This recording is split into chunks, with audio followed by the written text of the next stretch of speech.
This short screencast is going to show you how to create a document inside Drive in Google within the Concordia domain. So once again, I've logged in to my domain and I can check because I've got my name up here. I'm going to come to this little square, I'm going to come and grab Drive, and it will take me to my Google Drive. Once again, when this loads up, it's always handy to check to make sure that you're in your account, because if you have more than one account, your computer might have remembered where you're up to. And if you have a look here, it's got the Concordia badge there, so I know that I'm in this domain, which is fine. Right, so now I want to go and create a document. Okay, so I'm going to put this in integrated learning. Wherever you create, whatever folder or subfolder you're sitting in at a time, wherever you create your document, it's going to be put there straight away. You can move it afterwards, but when you first start, it's going to put it there straight away. So I'm going to go to integrated learning. And I want to create a like a Word document. So once again, I come to create, and if I go to this, these are all the things I can create. Now, every single one that you want to create follows the same steps, so nothing's different.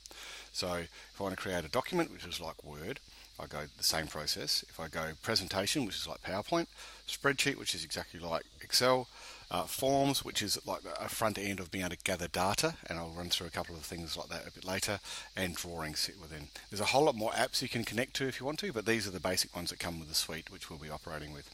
So if I click on document, it'll come up with a document, and it looks like, for all intents and purposes, Word. But this is a web-based version, so it sits in the cloud, and you're using this app.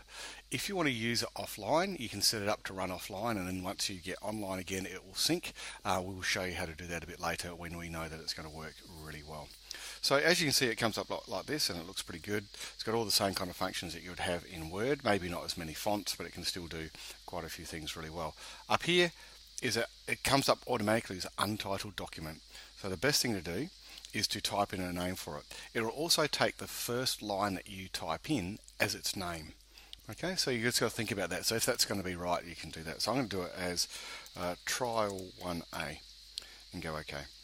And then down here I can type in whatever I want. This is a trial, and as like you can with Word and all those kind of things, we can do normal text, a title, a subtitle, heading, and all those kind of things. And if you do this, you can then set up really easily, if you've got headings like this and those kind of things, you can set up a table of contents really easily if you're doing a big document. But just for the basic things that we'll start with, I just want to show you how to set up a document, and we can type away and do whatever we want. It's really quite cool. It is saving automatically. You don't worry about saving it. As soon as you shut this down, it's saved. And you'll see up here it says all changes saved in Drive. So it means that it is saving up as you go. You don't have to worry about backing up and those kind of things because it's done automatically for you. If so, however, you think, oh my goodness, I really want to change the name, you can just click up to that. We want to change it to trial 1B, and you can rename the document. So, and that works with sheets, slides, presentations, everything. It will work the same kind of process it does. So it's now renamed itself as trial 1B, which is pretty cool. So as you can see, it's very much like Word. It's got all the functions of Word with the same menus. It hasn't got as many functions as Word, but in an educational context, it's got enough of what we actually need to work with. It's got all your formatting things across here, your bulleting and your numbering, your indenting across here. Your fonts are in here, and you can add more fonts if you want. And also you've got all your styles, which we've talked about before. You can also add comments. And you can put links to things outside, and there's a couple of other functions down here which we'll talk about a bit later. So it's very, very much like Word. Now, make out you're working on this document and you suddenly think, oh, this actually shouldn't be in integrated learning. It should actually be in another folder. You'll see up here, you've got a bit of another tab which says Move to Folder. So if you click on that, you can now go, oh, it's in integrated learning. I want to organize it, and it will then take you to your Drive, so you can actually move it to where you want to go to. So at the moment it's in integrated learning. I really don't want it there. I'd like it to be in Maths Apps, please, and it will move it to Maths Apps. So I can now be working on this again, and when I go back to my Drive and have a look there, you'll see the clever thing is that it will be now sitting. Let's just refresh this. Remember when we started this, it was sitting inside integrated learning. It's not there now, but if I go to Maths Apps, in my Maths Apps things, I've got my trial 1B, so it's moved it there for me. So you can move it around from that area, which is really quite good. You don't have to drag and drop. It does it quite easily for you.